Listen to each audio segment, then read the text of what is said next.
Hello everyone and welcome back to Let's Play Hearts of Iron 4, the New Order, Last Days of Europe, with me, Alpha Pi Omega, and Empire of Japan. And what an empire it is, with a failing economy and unstable political situation. But, truth be told, we have done a lot of work on the GDP.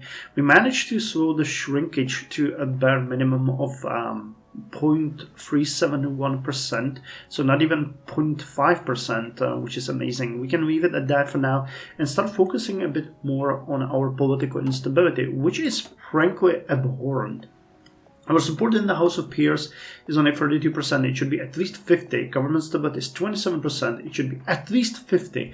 And public support is 36%. That's the only one that we can actually work with a bit because we have the minimum of 30%. So let us hope that we will be able, by improving the relations through national focuses and spending a little bit of political power, to boost this. I plan to do a couple more of propaganda campaigns, and afterwards I'll use the public to get a little bit more power. Hopefully that's going to give us a little bit more members, but we'll see. We cannot really do the embellish accomplishments because that would lower the House of Peers support even further. Hopefully the relations and having them improved will help us, because that is how it works. Though I don't know how exactly the amount of relations translate into the amount of people in the actual House of Representatives. But I think, you get it somehow. The higher the House of Peers support, the more people you get. Or something like that. We'll see. So let's unpause the game and see the results of our actions. We need to wait now for a little bit more political power. But by the time we have that, the talks of Ikeda are also going to happen. So hopefully nothing dramatic is going to happen. I also want to check the situation in the Philippines. From time to time, we'll see how it's going to go, if it's going to get even worse or what's going to happen. Yeah, we could do the income tax cuts now, or the business tax cuts, but I don't want to do that. To the wolves! Okay, policy effectiveness of immigration is lowered. Fresh snow covered the sidewalks of the city as yelling shimmered, her threadbare coat practically unusable. Snowflakes fell on her hair, clinging onto the strands. She walked by restaurants where patrons enjoyed warm food and drink. Oh, how Yailing anguished. In her fitful dreams, when she was not reliving years of horror, she dreamed of a better life. Free from her memories, free to just live, free to live the promises that brought her here. She looked into the window of a closed door, staring at her reflection. The years had sapped her youth and strength. If only I didn't fall for those lies, she thought forlornly. She discovered her reflection, not wanting to relive the cruel past. Oh, she dissolved her reflection, not wanting to relive the cruel past. Yawing trudged on, hope abandoning her soul. Walking past other pedestrians, she received strange looks. She looked away from any men, and women whispered as soon as they saw her. In her heart, she knew why. They did not know her previous profession. She wished she didn't, but her appearance was one of poverty. Her face was dirty, hair uncombed, and eyes bagged. Not even the poorest, cast off by the current crisis, spared any sympathy for the woman. All Yawing could speak was silence. She couldn't communicate, for Japanese was lost on her. All she could see was indifference to her situation, memories of only discomfort. All she could hear was her heart breaking. The wind picked up, buffeting her with more cold. Yawing could only walk against it. There is suffering too terrible to name. Jesus Christ. This is, by the way, one of the things that people usually get wrong. And I know I'm going to be probably dragged by some of you for this, or that you will disagree. But in today's date and time, in 2024, we live in the best times. I know it doesn't seem like that. There's war and... Oh, snap. wars and poverty, stuff like that happening all over the place.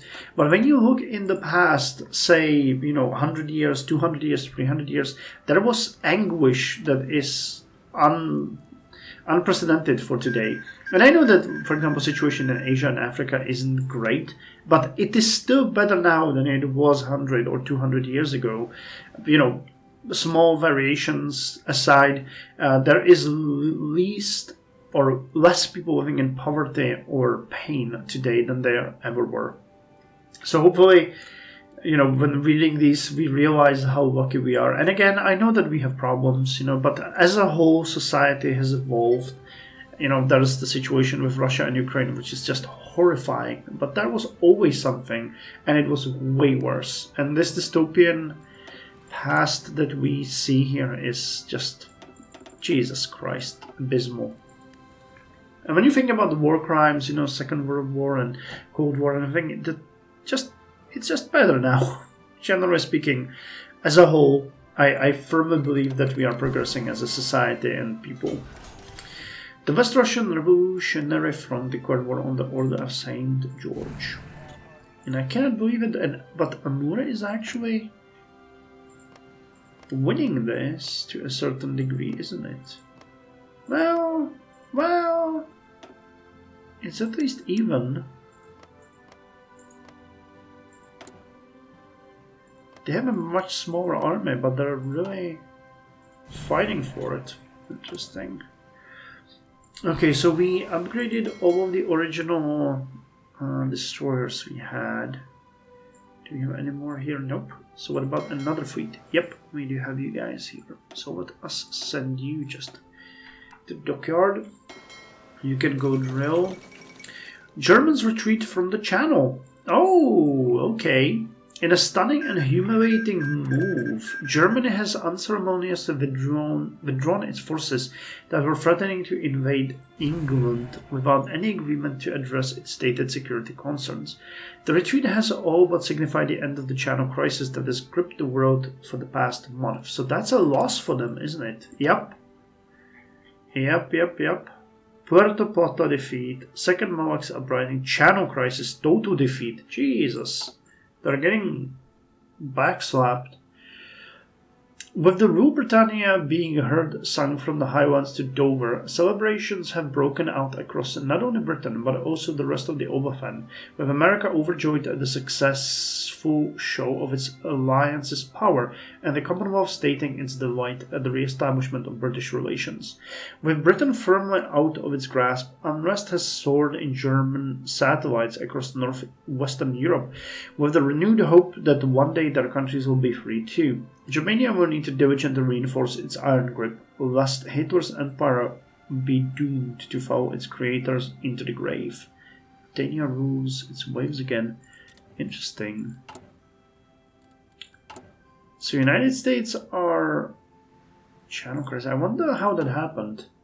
Il Territorio Militar Algerino was defeated by El Comando Militar Algerino. So wait, who won this?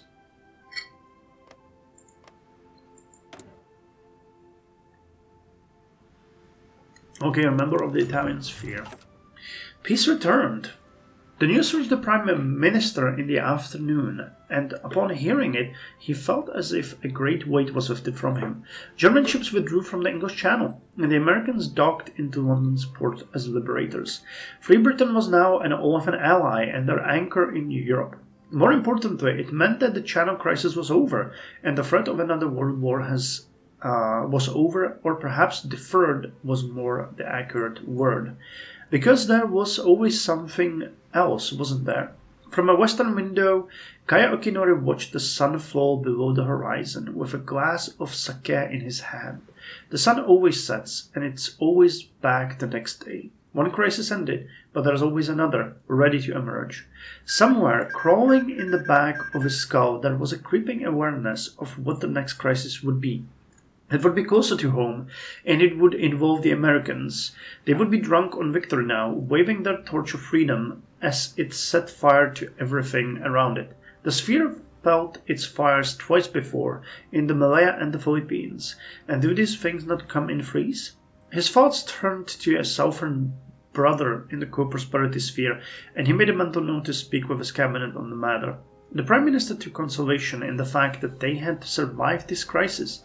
Cooler heads had prevailed, and spears did not fall upon the world like rain. As for the outcome, well, had England ever been a great factor in Japanese foreign policy since 1945? Its secondary effects, the ripples cast by such a large rock dropped into the water, was what mattered. And Kaya Akinori had a busy day of meetings tomorrow to address it all. He smiled, finished off his sake. The rest of his work could wait until he was ready for it. He took his briefcase and turned off the lights on his way out.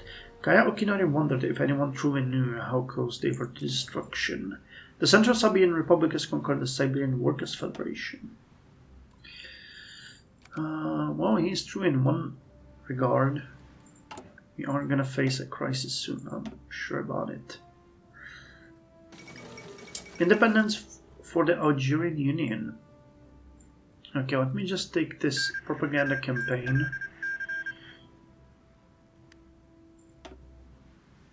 House of Peer support is now 21%. What the? Jesus. Why is it falling so fast? Is it the relations?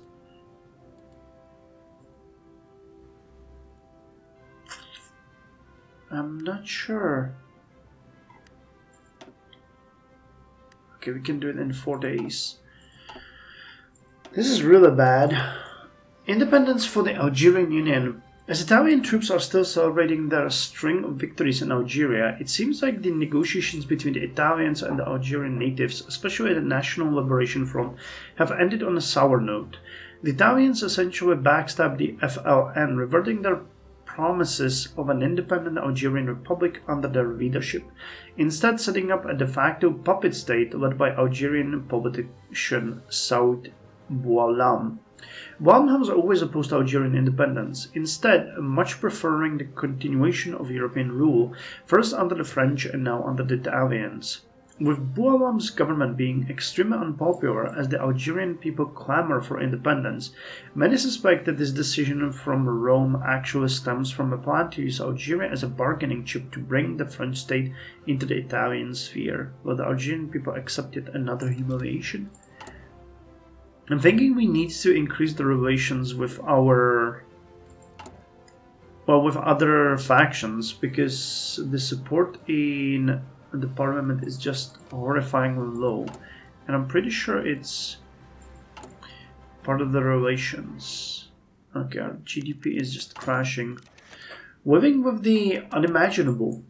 The sea breeze brought with it the smell of salt, giving Yaling a moment of peace. Her dress fluttered as her hair dried in the wind. In and out, she reminded herself. Breathe in, she took a deep breath. Breathe out. The docks in the early mornings were her favorite place. From her vantage point, she could see the golden sunrise. Sitting on top of her suitcase, she could see a disk of orange slowly rising. Perhaps not the wisest choice. It did sting to look at such light, but it wasn't like she could last long here. In the distance, voices. Male voices. The workers were here for their shift. Looking behind her, she could see that they were deep in conversation. She could escape. Picking up the suitcase, she darted behind the shipping container, hoping they didn't notice her. Yaling steeled herself in case they... No, not again. Breathe in, breathe out, she reminded herself. Panic wouldn't help her get away from the men. The men stopped in between her container and the opposite. Yaling could only look at them in terror, as she was frozen solid. A slight look, just a slight turn, and her worst fears would attack her again. Breathe in, breathe out, breathe in, breathe out. She shivered, her heart beating like artillery on the battlefield. The men disappeared to the front of her container. Yaling slumped down and put her face into her hands, hot tears falling down her face. When you're drowning, it feels easier to swim down.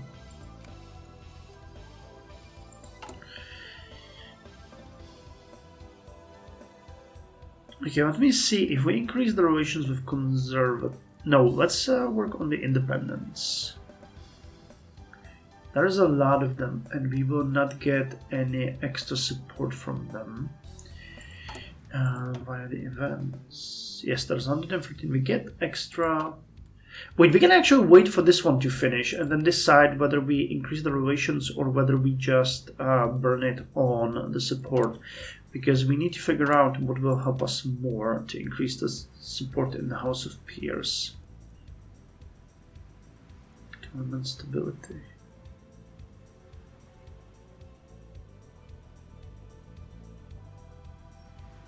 Come on.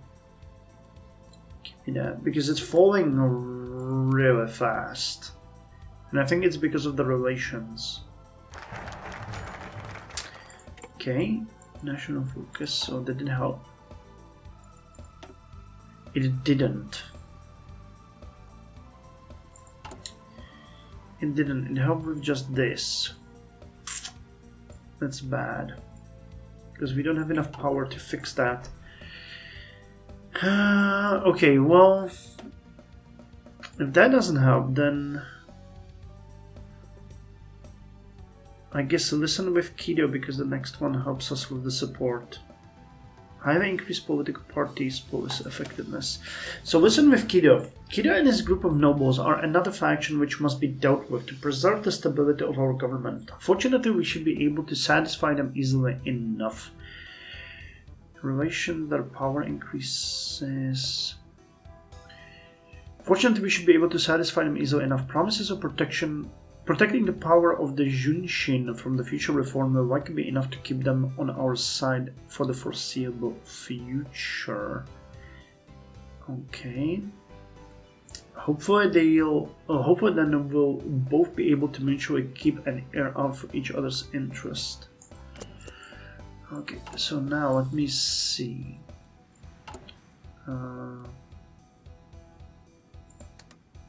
Okay, so that helps with the relations with these guys.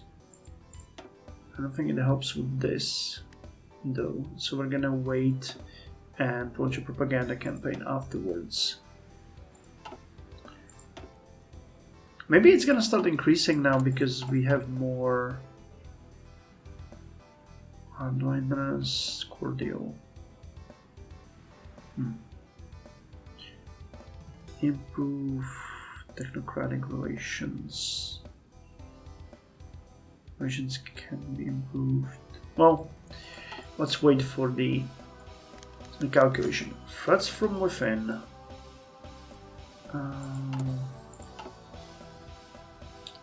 Wait, what did I want? No, it's just dropping. It's dropping like a rock.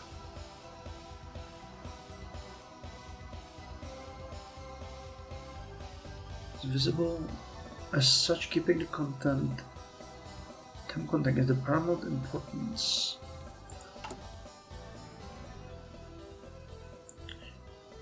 So improve relations with the reformists. Maybe it's that, I don't know. But burning it on government stability itself is not going to help us. So Fumie, Ikeda Masanosuke's expression kept changing as he reviewed Kaya's cabinet membership, alternating between flat disinterest, a raised eyebrow, and a sour frown. Kaya would have been amused. How many faces could Ikeda wear in the span of a minute? Were it not for the fact that Kaya had entrusted his entire political future to the man. Finally, Ikeda placed the paper on the table beside his armchair with a sigh, wiping his glasses on the hem of his waistcoat. Fukuda for Finance Minister, Ushiba for Foreign Affairs, and Kawashima for the Home Ministry? I'm impressed you could find this many insiders so quickly. Fortunately, the YSK has many qualified experts within its ranks. Kaya said, smiling politely. Factions don't count for much when you look strictly for expertise. Ikeda nodded appreciatively as he weighed Kaya's verbal supplication. Okay, we finished the advanced detonator. Too many things. But Kaya said nothing. Ikeda wasn't going to agree to cooperate for free, and the other shoe had to drop. Of course, I have a few suggestions for the less prominent posts. Ikeda crossed his legs languidly, smiling like a cat. The Ministry of Commerce, perhaps? Kaya pursed his lips, immediately discerning the intent of Ikeda's suggestion. He'd already given the Ministry of Finance and Foreign Affairs prime place in his cabinet, sidewinding his own hardliner supporters in the Ministry of Greater East Asia. Now Ikeda wanted to claim the Ministry of Commerce, Kishi Nobusuke's alma mater, for himself. It didn't take a genius to understand the anger that would provoke, which was exactly the point. A test of faith.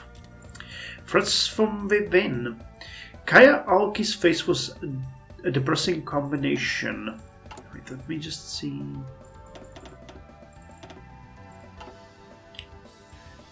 Was a depressing combination of fear and paranoia. His eyes jittered just beneath his wire spectacles, almost unable to address Kaya Okinori directly or even look him in the eyes. Whatever he needed with the Prime Minister, it had to be urgent. He had arranged this meeting near midnight. Mr. Kaya, welcome. He smiled a smile that faded in almost a second, his pale face almost twitching. It's bad, boss, real bad. It doesn't seem like it on the surface, but beneath, it's some whole fucking web of deception and... Okay, alright, enough of this, Aoki. You're stuttering. Take a breath, talk to me when you're ready. We'll have more than enough time to fix whatever it is that you're concerned about. More than enough time, so take yours. It's the House of Peers and the Privy Council, Kazuya said suddenly. They're plotting treason, Mr. Kaya. Some of the Junshin are pushing for removal of your position and the cabinet as a whole, as well as few other choice officials. Some of these Junshin have valid complaints and a whole lot of them. It's going to be hard to get these men to cooperate. Kazuya sucked in breath, and it seemed his confidence too. Damn hard, but I believe we can mend these issues within the month. A month. Whatever problems these factions had could be dealt with, while his own faction still had the power. They had to move fast, else the very worst could come to pass. In a month's time, it would already be too late. Would a month be enough time to act? Hopefully. Military coup in Taiwan. Oh, yep, here it comes. With the situation spiraling in the fallout of the Grand Marshal Phibun Songkram's death, General Tanom Kitikahorn has launched a coup to seize power for himself in the chaos.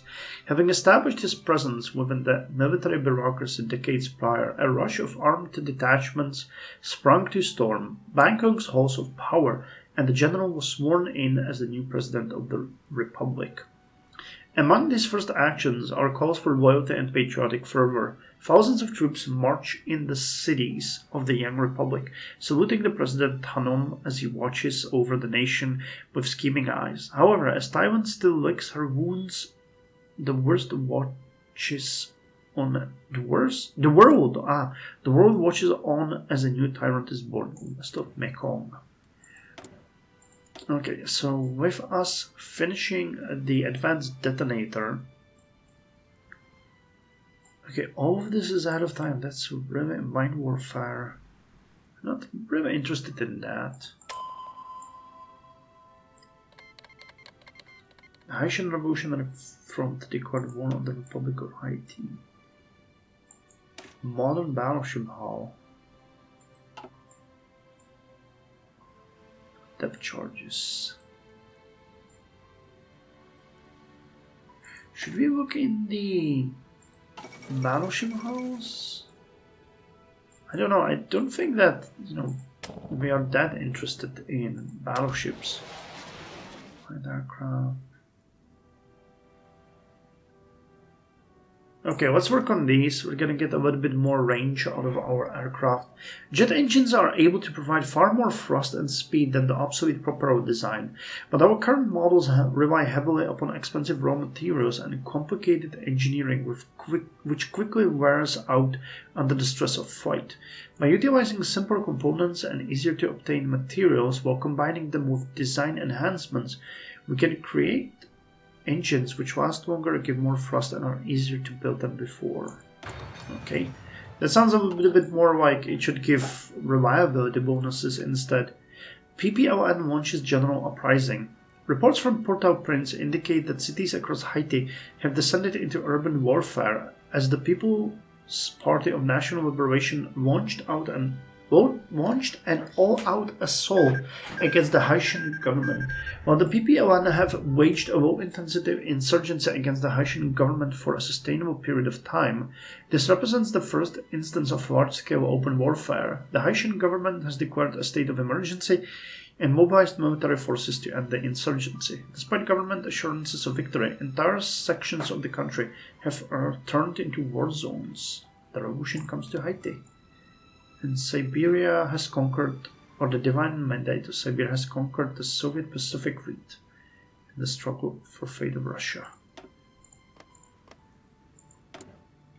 So how are you guys doing? President Kennedy assassinated. What a time to be alive. How the economy doing? Still on a deficit. America mourns today as the President of the United States, John Fitzgerald Kennedy, has been shot dead on a campaign tour of Dallas, Texas. At present, those behind the shooting remain at large, and the identity and motivation of the gunman, and even where the shot was fired, remains unknown, with investigators having few leads. After the recent disgrace and resignation of President Nixon and the sudden and disturbing murder of his successor, the U.S. is in a state of shock, and there is a great feeling of uncertainty and fear across the nation. When Speaker of the House John McCormack rushed to the White House to be inaugurated as president, few can claim to know what will come next, with the political scene as divided as ever, the NPP mobilizing to capitalize on the situation, and the American psyche left traumatized and directionless. It takes just a second to die. John McCormack. For most presidents, their inauguration is the culmination of years of political ambition and success, bringing them to the highest office in the land and a chance to ultimately shape the nation to their ideals. Former Speaker of the House John McCormack is not one such president. Rushed out of the Congress and into the White House on the day of panic and blood, he is faced with a nation in turmoil. Outrage over President Nixon's actions on the civil rights has shattered any semblance of political decorum in Congress, with constant shouting matches taking more time than legislation. The people have made their voices heard as well, with riots and protests breaking out weekly, and voters changing their registration to support the radicals of the National Progressive Pact. McCormack has isolated himself in the White House, only speaking to trusted aides and friends on the matter affecting the nation, and leaving his deputies to calm the turbulent waters America is headed for. Facing a coalition in crisis, the divisive issue of segregation, and the rapidly escalating war in South Africa, the reluctant president's next days in office will change the nation's direction for years to come. Leader of the United States. Well, we don't know much about him. Okay, conservative relations are cordial. Kido Ites. We might want to boost the relations with conservatives next. I mean, I'm giving up on this totally, but just try to increase the relations and see if that helps. Wait, listen with Kido. That's gonna help us with conservatives with Kido. Okay. The West Siberian People's Republic has conquered the Ural military district. Our soldiers never die, they just fade away. So that's gonna put us nearly to 60 with Kido and the conservatives. The dream falters. Poland is lost. Really? Terrible yet unsurprising news from Warsaw via Romania. Negotiations between the Greater German Reich and the Free Polish have fallen through. Oh, no. Okay, so they're invading Poland. Panic gripped Poland's major cities, and the enormity of this event struck home, with riots and looting reported in Warsaw and Krakow as the desperate... Well, they're still not at war, though. As the desperate citizenry pillaged what they could. Vast numbers of civilians carrying all they can of their homeland in horse-drawn carts and looted German vehicles have begun flooding over the border into Romania. The Polish Home Army is scrambling all they have to the border, but it is not enough. Much of what they possess is obsolete the German equipment, and they face a renewed and full operational Wehrmacht. With the reborn nation in chaos, it is only a matter of time before the dream of free Poland is crushed forever beneath the jackboot of Nazism. The divine mandate of Siberia declared a war on the all-Russian government of Amur. Oh, okay. So Amur is now being attacked from north and the west. So goodbye, Amur. It was really nice knowing you. Or maybe we should look at the reformists. No, let's go a little bit more with the conservatives. They're much stronger in the parliament. Yep, so let's improve conservatives. So we have 52 conservatives, 42 with Kidoites, 85 with technocrats. And this is gonna boost us even more. 10 with Kidoites, 5 with conservatives. We have 200. I don't think I have anyone to give any. Do I? Because we have a ton of command power. Wait, you could maybe. Oh yes, you can. Okay, so you are Northern Garrison. Okay, so wait, you are. What the hell? You are a field marshal?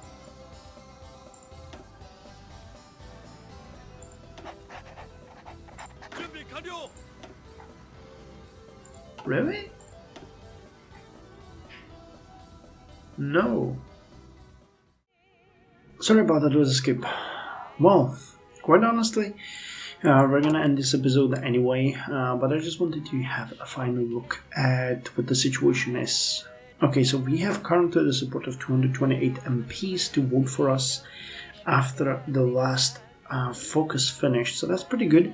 And if we can gather additional political power of 30, we could even further increase the relations with Kidoites, which I'm not sure if it would be a wise thing to do because they are the weakest faction. Maybe it would be better to hold it for independents or reformists once that option comes back, or fully conservatives. Either way, that would be more beneficial. So with that one done, we can go with pragmatism reigns supreme. So the support in the House of Peers increases by 2.5%. Great, but we get 50 political power, not 50%.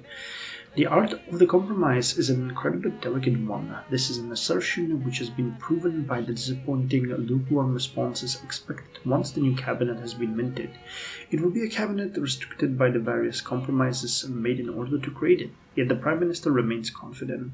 Whether it be through the bureaucracy or the ministries, Kaya will overcome the limitations of pragmatism and he will get his way.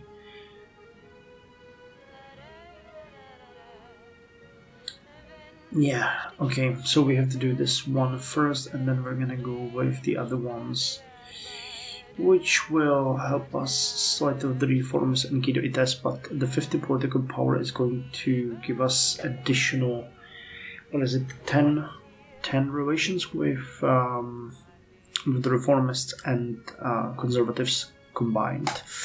Okay, so let's end the episode here.